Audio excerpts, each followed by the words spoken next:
आप फिट रहने के लिए सब कुछ कर रहे हैं, सुबह जल्दी उठ रहे हैं, एक्सरसाइज भी कर रहे हैं, हेल्दी खाना भी खा रहे हैं और एक्स्ट्रा स्टेप्स भी चल रहे हैं, लेकिन फिर भी सारा दिन थकावट फील होती है। इसका मतलब ये है कि आपकी बॉडी आपको साइन दे रही है कि कुछ चीज़ है जो अंदर सही नहीं चल रही है।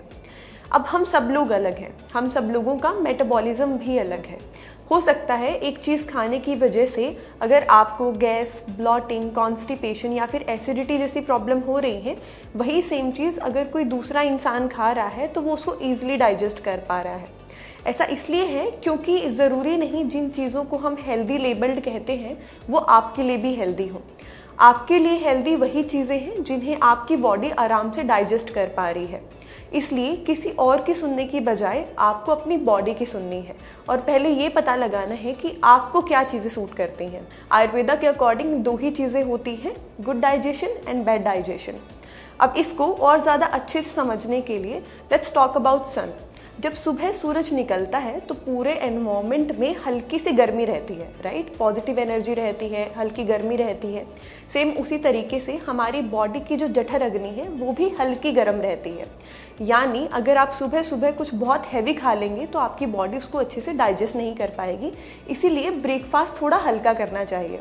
अब अगर दिन की बात करें तो दिन में जो सन की लाइट होती है यानी सनलाइट होती है, दिन में गर्मी बहुत ज़्यादा बढ़ जाती है। उसी तरह जो हमारी जठर अग्नि होती है वो भी अपने हाईएस्ट पीक पे होती है। तो ऐसे में अगर आप कुछ हैवी खाते हैं तो आपकी बॉडी उसको डाइजेस्ट कर लेगी। अब अगर डिनर की बात करें तो जो आपके डिनर का टाइम होता है वो सूरज के ढलने का भी टाइम होता है, यानी उस टाइम पे आपकी जो डाइजेस्टिव फायर यानी जठर अग्नि है वो सबसे कम होती है। ऐसे में आपको हमेशा बहुत ही लाइट डिनर करना चाहिए और वो भी 7 साढ़े 7 तक मैक्सिमम आपका डिनर ख़त्म हो जाना चाहिए। तो चलिए अब बात करते हैं कुछ ऐसी चीज़ों के बारे में जो आपको कभी भी डिनर में नहीं खानी चाहिए। So number 7 is starchy food. जैसे पोटैटोज़ है, राइस है, ये सभी स्टार्ची फूड्स की कैटेगरी में आते हैं। अब ये सभी सिंपल कार्ब्स होते हैं जिनका कि जो ग्लाइसेमिक इंडेक्स है वो बहुत हाई रहता है और इसी वजह से आपकी बॉडी इन्हें सही से डाइजेस्ट नहीं कर पाती और ये अनडाइजेस्टेड ही आपकी बॉडी में ऐसे के ऐसे स्टोर हो जाते हैं, जिसकी वजह से आपको लेजीनेस, टायर्डनेस या फिर फैट एक्यूमुलेशन भी हो सकता है। नंबर 6 इज़ क्रूसीफेरस वेजिटेबल्स, यानी कि जैसे पत्ता गोभी, फूल गोभी, ब्रोकली। हालांकि ये सारी ही वेजिटेबल बहुत ही हेल्दी ऑप्शन में आती हैं। ये वेट लॉस में भी हेल्प करती हैं। विटामिन और फाइबर का भी जो कंटेंट होता है इनमें बहुत ही अच्छी क्वांटिटी में होता है, लेकिन ये डिनर के लिए बिल्कुल भी एक अच्छा फूड ऑप्शन नहीं है क्योंकि रात को जो वेजिटेबल हैं वो सही से डाइजेस्ट नहीं हो पाती और ये अनडाइजेस्टेड ही हमारी बॉडी में ऐसे की ऐसे पड़ी रहती हैं, जिसकी वजह से गैस और ब्लॉटिंग जैसे इश्यूज होते हैं। 5th food item is sprouts. Sprouts nutrition का, विटामिन्स का, प्रोटीन का, फाइबर का, यानी जितनी भी अच्छी चीज़ें हैं उन सब का एक बहुत ही हेल्दी ऑप्शन है।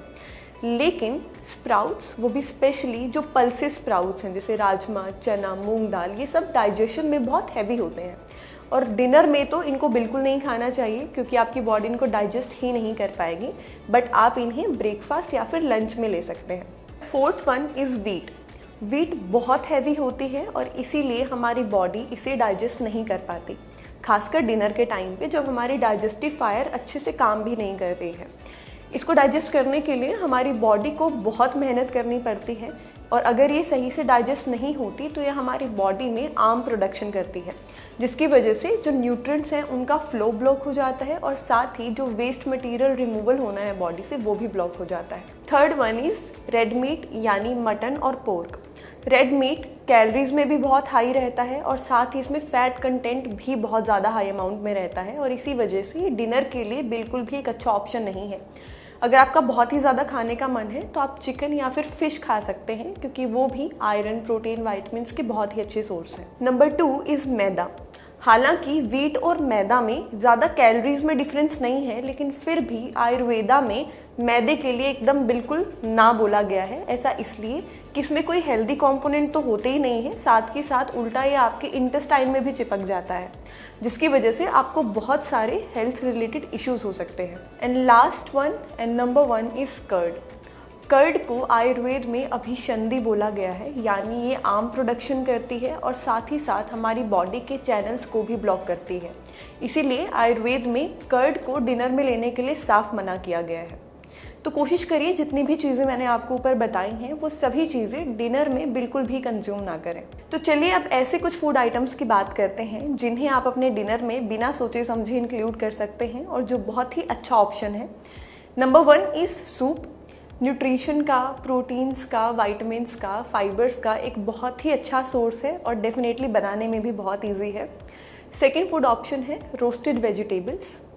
Third one is lentil soup. ये मेरा बहुत फेवरेट है क्योंकि ये विटामिन का, हेल्दी कार्ब्स का बहुत ही अच्छा सोर्स है। Next one is barley soup. ये आपके डाइजेशन के लिए अच्छा है, मेटाबॉलिज्म के लिए अच्छा है। ये आपकी वेट मैनेजमेंट में भी हेल्प कर सकता है क्योंकि आपके हंगर पैंग्स को रिड्यूस करता है। साथ ही ये हार्ट पेशेंट्स के लिए और डायबिटिक पेशेंट्स के लिए भी बहुत ही अच्छा फूड ऑप्शन है। And the last one is Krishna यानी आयुर्वेदिक खिचड़ी, जिसमें मैसूर दाल, क्यूमिन, हींग और घी डालकर बनाया जाता है। यह आपकी गट हेल्थ के लिए बहुत ही अच्छा फूड ऑप्शन है। अब लास्ट में एक सबसे इम्पॉर्टेंट चीज़ जो है वो ये है कि आपके खाने के बीच में यानी आपके डिनर के बीच में और आपके सोने के बीच में कम से कम 2 घंटे का गैप होना बहुत ज़रूरी है, क्योंकि आप जैसे ही खाना खाने के तुरंत बाद सोने जाते हो तो आप कभी भी अच्छी नींद नहीं ले पाते हो। और कुछ हार्मोन्स हैं जैसे कि इम्यूनिटी हार्मोन है, फैट लॉस हार्मोन है, इसके अलावा एंटी कैंसर हार्मोन है। ये सभी हार्मोन आपके स्लीप के टाइम पे एक्टिवेट होते हैं और जब आपकी स्लीप डिस्टर्ब होती है तो ये हार्मोन्स भी अपना काम अच्छे से नहीं कर पाते। इसलिए कोशिश करिए कि आप अपना डिनर मैक्सिमम 7 साढ़े 7 तक फिनिश कर लीजिए। अगर आपको आज की वीडियो पसंद आई तो वीडियो को लाइक करें, कमेंट करके हमें ज़रूर बताएं और ऐसी ही वीडियोज़ के लिए चैनल को सब्सक्राइब करें।